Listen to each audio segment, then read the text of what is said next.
यहां बहुत कमी होती है। ध्यान देने योग्य बात है, मंत्रों पर अविश्वास मत करो, नाम पर अविश्वास मत करो। तुम अनुष्ठान को जानते ही नहीं कैसे किया जाता है।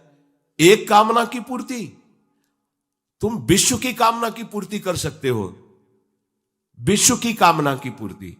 बोले आप क्यों नहीं कर लेते? क्योंकि हम विश्वात्मा की कामना किए हुए हैं, हम विश्व की नहीं। हम जिस बात की कामना किए हुए हैं उसके लिए विश्व का विस्मरण करना है। मन मन की रुचि जान नेह विधि अनुसरें। हम प्रियालाल की मन की बात जानकर उनकी सेवा में रत होना चाहते हैं। नहीं, नाम और मंत्र में इतनी ताकत है, आप उसको समझ नहीं पाएंगे। आप विचार करके देखिए, जब कोई पवित्र अनुष्ठान कोई राक्षस करता था तो बहुत पहले से ही वो मदिरा त्याग देता था, मांस खाना त्याग देता था, दूसरे की निंदा करना त्याग देता था, अपवित्रता का त्याग कर देता। परम पवित्र ऋषियों की तरह होकर वो तब अनुष्ठान करता था। यद्यपि वो जगत विनाश के लिए अनुष्ठान होता, पर उसके लिए भी पवित्रता की ऐसी आवश्यकता थी। अब आप बेविचार करो, शराब पियो, मांस खाओ, गंदे आचरण करो और बोलो हमने राधा राधा कहा लेकिन काम नहीं बना। वो बोल रहे थे कि कितना भी बड़ा संकट हो, फिर बोल रहे हैं। अगर भयानक से भयानक विपत्ति को ऐसे न नष्ट कर दे तो बता देना, कृष्णाय वासुदेवाय हरे परमात्मने प्रणतः क्लेश नाशाय गोविंदाय नमो। इसका जप करो और जब तक तुम्हारा काम पूरा ना हो जाए ब्रह्मचर्य से रहो। झूठ मत बोलना, मदिरा मत पीना, मांस मत खाना, और ना काम हो जाए तो मैं बताना कि भारी से भारी विपत्ति का नाश करके भगवान श्री कृष्ण का आश्रय उसे ऊंचे उठा देगा, इस जगत की धरा से उठा देगा। विश्वास नहीं? आप मदिरा पियो, मांस खाओ, बेविचार करो, सोचो 1,00,000 2,00,000 महात्मा को दे देंगे, हमारी कामना पूर्ति हो जाएगी। बिल्कुल भूल में मत रहना। आपको संशय होता है नाम पे, संशय होता है मंत्रों पे, संशय होता है शास्त्र के विधान पर। आप चलते हो शास्त्र विधान से? कहां चलते हो? अरे हम जब कह रहे कोई राक्षस भी अनुष्ठान करता था तो वो इन नियमों का पालन करता था। इतना अनुष्ठान में कि मेघनाथ को पैरों से मार रहे हैं बंदर भालू, पर वो ना मंत्र छोड़ रहा है, ना हिल रहा है, ना उनकी तरफ देख रहा है। इतना सहनशील होना चाहिए अनुष्ठान के लिए। किसी कामना की पूर्ति के लिए सांगोपांग अनुष्ठान करो, भला कामना की पूर्ति ना हो जाए? नहीं। आप शास्त्रों में पढ़ के देखो, संतान उत्पत्ति के लिए कैसे व्रत, पयोव्रत का कैसे अनुष्ठान किया। पवित्र रह करके इतनी इतनी मात्रा में ये आहार लेना है, इस मंत्र का जब भगवान गर्भ में आ गए। क्या चाहिए तुम्हें? भारी से भारी विपत्ति को दूर करने के लिए आर्त भाव से पुकारो भगवान को। तुम्हें धनी बनना है, अनुष्ठान कीजिए। हम कह रहे किसी विशेष मंत्र आदि की तरफ ना बढ़िए, बोलिए राधा राधा। क्या चाहिए आपको? कृष्ण कृष्ण बोलिए। सब मंत्रों का सार है नाम में, आप बोलिए तो नाम। पवित्र होइए, गंदे आचरण छोड़िए। क्या चाहिए आपको? भगवान का नाम जहां गूंजता है वहां ऐश्वर्य अपने आप चरणों में लौटता है।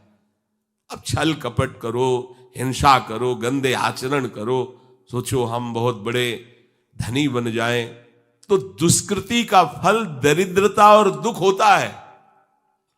सुकृत का फल ऐश्वर्य और सुख होता है। अब लगाओ तुम कांटेदार वृक्ष और चाहो कि हमको रसीला फल प्राप्त हो, तो इसे मूर्खता ही कहते हैं।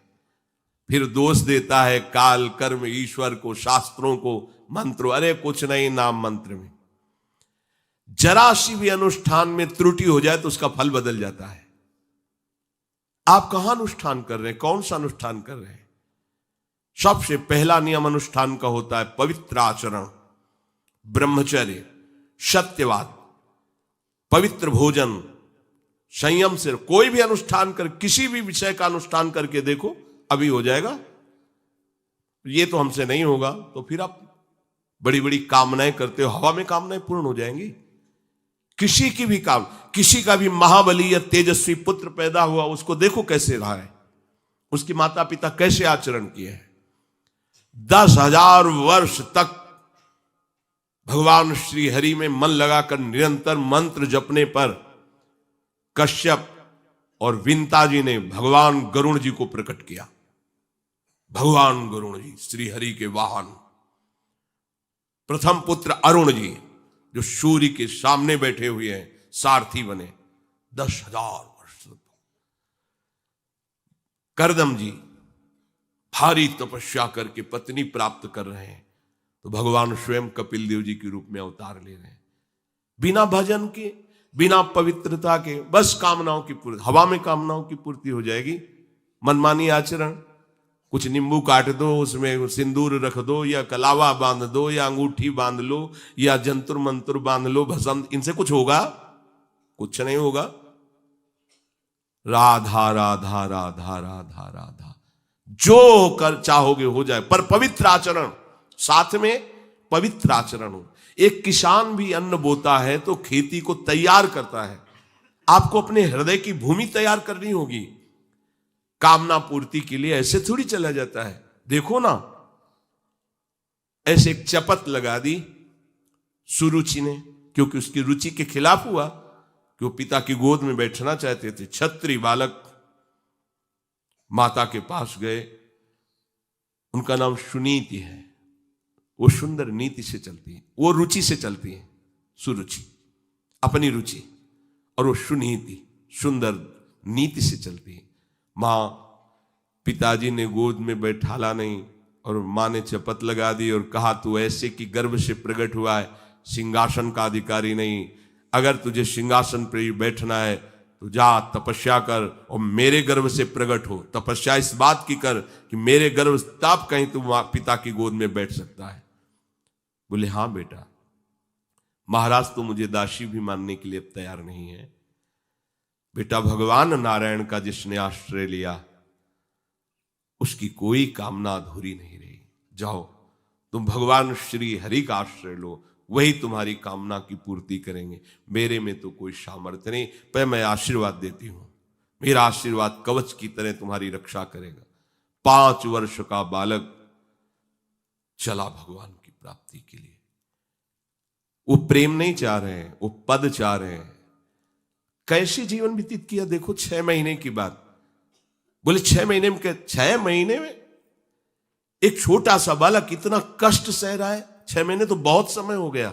भगवान तो इससे भी बहुत करुणा में एक आर्त पुकार में उपस्थित हो जाते हैं।